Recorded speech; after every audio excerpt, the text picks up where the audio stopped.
कभी सोचा है कि एक गहरा निजी जख्म कैसे किसी इंसान की पूरी जिंदगी की खोज बन सकता है? आज हम बात करेंगे डॉक्टर बी.आर. अम्बेडकर की और जानेंगे कि कैसे उनके बचपन में मिले दर्द ने उन्हें जाति व्यवस्था की जड़ों तक पहुंचने और उसे खत्म करने के लिए एक मिशन पर भेज दिया। चपरासी नहीं तो पानी नहीं, ये सिर्फ 3 शब्द नहीं है। ये एक छोटे से बच्चे की जिंदगी की वो हकीकत थी जिसने आगे चलकर भारत के भविष्य को शक्ल दिया। ये 3 शब्द उस क्रूर सिस्टम का पूरा सार है जिससे नन्हे अम्बेडकर का रोज सामना होता था। तो चलिए सीधे चलते हैं 17 साल है 1900 के आसपास, और यहाँ एक 9 साल का बच्चा है भीमराव अम्बेडकर। वो हर रोज कुछ ऐसा झेल रहा था जिसने उनके पूरे जीवन की दिशा ही तय कर दी। और ये सिर्फ पानी की प्यास का मामला नहीं था, नहीं, ये बात थी इंसान होने के सम्मान की, उसकी गरिमा की। ये अपमान कोई इत्तेफाक नहीं था, बल्कि पूरा सिस्टम था। सोचकर देखिए जरा, एक बच्चा है जो बस पढ़ना चाहता है, सीखना चाहता है, लेकिन उसे क्लास में सबसे अलग बैठना है, वो भी एक बोरी पर जो उसे रोज घर से लाने ले जानी पड़ती है। क्यों? क्योंकि कोई उसे छूकर अपवित्र नहीं होना चाहता। और प्यास लगे तो उसे स्कूल के चपरासी के रहमो करम पर रहना पड़ता है।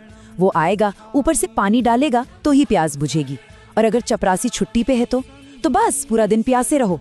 ये सिर्फ भेदभाव नहीं था, ये उस बच्चे के वजूद को हर पल, हर लम्हा नकारना था।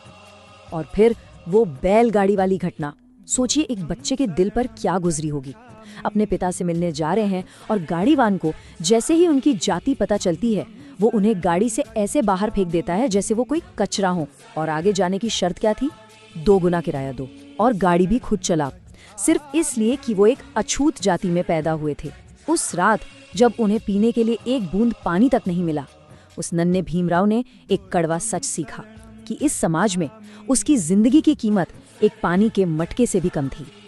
अब इतने जख्मों के बाद कोई भी इंसान बदले की आग में जल सकता था, लेकिन अम्बेडकर ने ऐसा नहीं किया। उनके अंदर बदले की भावना नहीं, बल्कि एक सवाल पैदा हुआ, एक बहुत बड़ा सवाल। आखिर ऐसा क्यों है? ये अपमान क्यों होता है? ये नफरत आती कहाँ से है? इसकी जड़ें कहाँ है? और बस इसी क्यों का जवाब ढूंढने के लिए उन्होंने कलम उठाई और लिखी अपनी किताब द अनटचेबल्स। उन्होंने कलम उठाई और लिखी अपनी किताब। ये किताब सिर्फ एक किताब नहीं थी, ये उनकी पूरी तहकीक थी। उनका जो व्यक्तिगत दर्द था ना, वो अब एक अकादमिक खोज बन चुका था। उन्होंने अपने दर्द को ज्ञान की ताकत में ढाल दिया था। तो अब हम अम्बेडकर के विश्लेषण में थोड़ा और गहरा उतरते हैं। उन्होंने एक बहुत बड़ी बात कही। उन्होंने कहा कि भारत में हिंदुओं के बीच जो छुआछूत थी, वो दुनिया के इतिहास में बिल्कुल यूनिक थी, बिल्कुल अलग। किसी भी दूसरे समाज के भेदभाव से इसकी कोई तुलना ही नहीं की जा सकती थी। तो फर्क क्या था?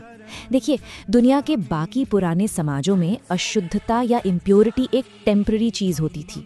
मान लीजिए जन्म या मृत्यु हुई तो कुछ समय के लिए कोई अशुद्ध हो गया, फिर कुछ रस्में निभाई और वापस शुद्ध हो गए, एक टेम्पररी फेज की तरह। लेकिन हिंदू समाज में ये एक परमानेंट दाग था, एक ऐसा दाग जो जन्म से ही चिपक जाता था और मरते दम तक साथ रहता था। इसे किसी भी तरह से धोया नहीं जा सकता था, इससे कोई बच नहीं सकता था। और ये कोई छोटी मोटी बात नहीं थी। हम कितने लोगों की बात कर रहे हैं? अम्बेडकर का अंदाजा था कि करीब 5 से 6 करोड़ लोग इस परमानेंट पोल्यूशन वाले सिस्टम में जी रहे थे। जरा इस नंबर को सोचिए, ये इतनी बड़ी संख्या है कि उस वक्त दुनिया के कई देशों की कुल आबादी भी इससे कम थी। तो अब आते हैं इस पूरे विश्लेषण के सबसे दिलचस्प हिस्से पर, अम्बेडकर का वो क्रांतिकारी सिद्धांत जिसमें उन्होंने बताया कि ये छुआछूत आखिर शुरू कैसे हुई। तो अम्बेडकर की थियरी क्या कहती है? वो कहते हैं कि ये कोई अचानक हुई चीज नहीं थी, इसके पीछे घटनाओं की एक पूरी चेन थी। पुराने जमाने में 2 तरह के लोग थे, एक जो गाँव में बसे हुए थे और दूसरे थे ब्रोकन मेन, यानी वो लोग जो हारी हुई कबीलों से थे और गाँव के बाहर रहते थे। अम्बेडकर के मुताबिक इन ब्रोकन मेन ने बौद्ध धर्म अपना लिया और यहीं से शुरू हुआ ब्राह्मणवाद और बौद्ध धर्म के बीच वर्चस्व का संघर्ष।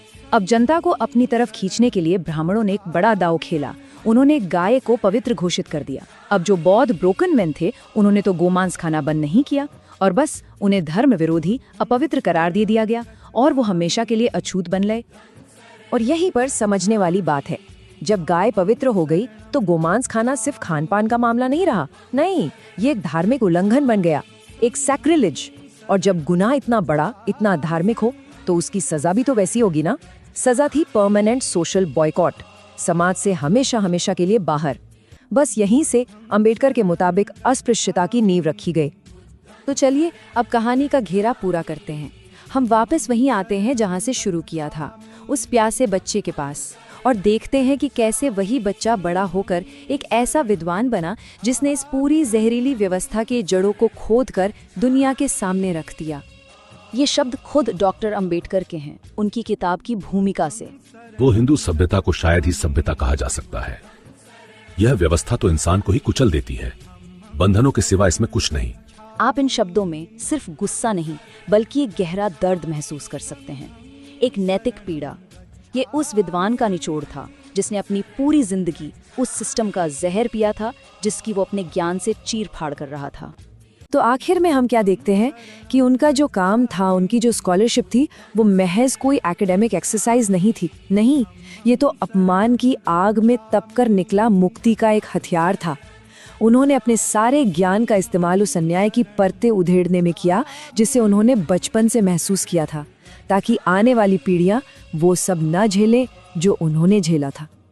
ये सवाल सोचने वाला है ना, कि जब वो लोग इतिहास लिखते हैं जिनकी आवाज हमेशा दबाई गई, तो क्या होता है? तब हमें इतिहास का एक दूसरा ही चेहरा नजर आता है, शायद ज्यादा असली, ज्यादा सच्चा। ये कहानी हमें ज्ञान की ताकत और इंसानी सम्मान की कभी ना खत्म होने वाली लड़ाई की याद दिलाती है। We must liberate our minds before we can liberate society.